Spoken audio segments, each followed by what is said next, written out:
আব্বা কুটি গেল রে?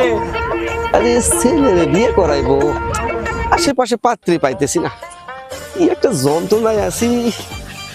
ছেলেও আসে না, ভালো একটা পাত্রী দেখলে বিয়ে দিতাম। আব্বা আব্বা আব্বা, কি হয়েছে রে? আব্বা আব্বা পাশের বাড়ি জরিনা আন্টির মেয়েকে পছন্দ হচ্ছে, আমি বিয়ে করবো। বস কি? শোন এদিকে শোন। কি কোন?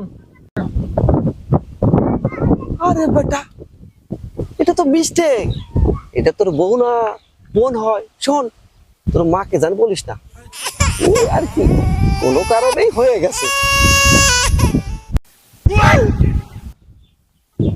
দূর বাবা, তুমি এটা কাম করলে দাঁড়াও, মারা আছে কয় দে আগে।